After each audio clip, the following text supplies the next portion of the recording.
Halo adik-adik kelas 5 semuanya. Hari ini kita berjumpa lagi pada pembelajaran Ilmu Pengetahuan Sosial tema 2, subtema 2.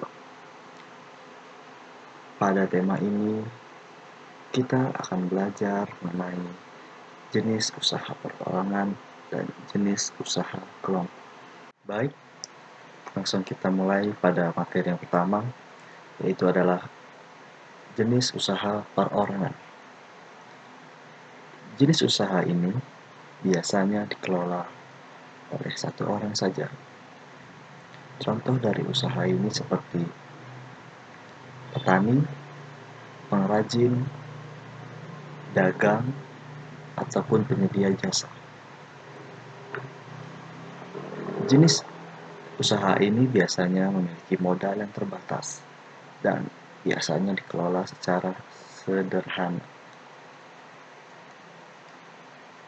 Keuntungan dan kerugiannya pun ditanggung oleh pembuat usaha ini. Yang kedua, itu ada usaha kelompok. Jenis dari usaha kelompok ini ada berbagai macam, seperti firma, CV, PT, BUMN, dan koperasi.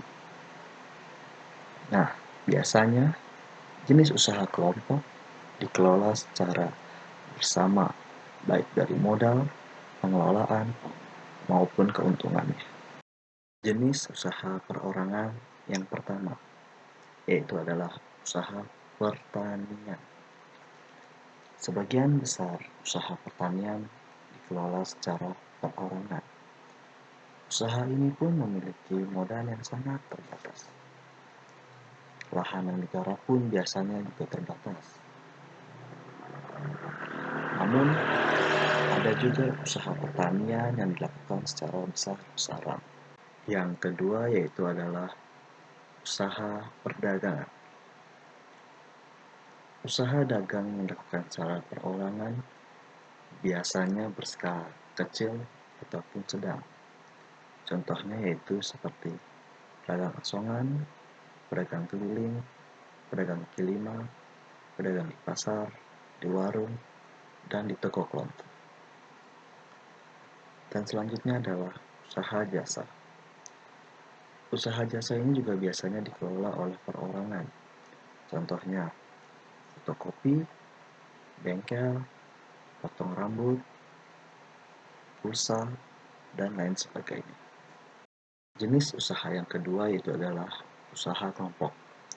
Contohnya itu yang pertama ada firma. Firma merupakan usaha ekonomi bersama yang didirikan paling sedikit oleh 2 orang.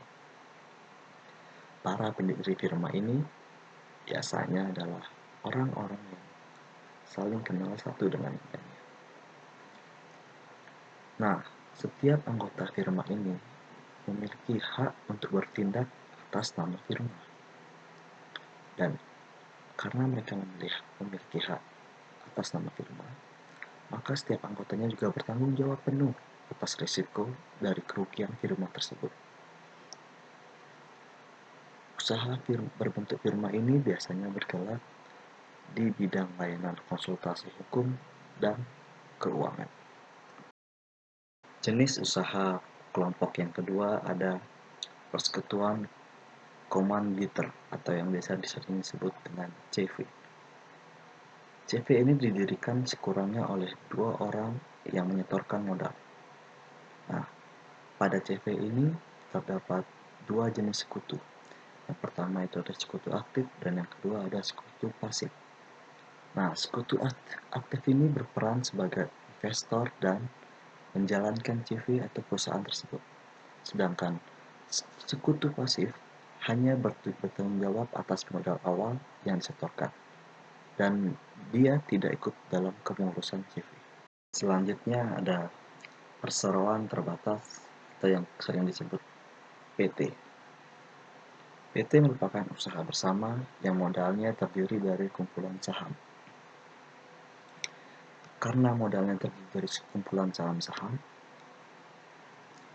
dan saham-saham tersebut dapat diperjualbelikan. Maka, perubahan pada kepemilikan perusahaan bisa dilakukan tanpa perlu membubarkan perusahaan terlebih dahulu. Pemilik saham akan memperoleh bagian keuntungan yang disebut dengan dividen, yang besarnya akan tergantung pada besar kecilnya keuntungan yang diperoleh dari sebuah PT tersebut. Selanjutnya ada Badan Usaha Milik Negara atau yang biasa disingkat BUMN. Badan Usaha Milik Negara ini merupakan sebuah perusahaan yang seluruh atau sebagian modalnya dimiliki oleh negara. BUMN ini dapat berbentuk perusahaan umum, perum, atau berbentuk perseroan terbatas atau PT. Contoh dari BUMN yang dimiliki oleh negara Indonesia yaitu ada Pertamina, Telkom, Garuda Indonesia, PLN, KAI, BNI, dan BRI. Jenis usaha kelompok yang kelima atau yang terakhir itu adalah koperasi.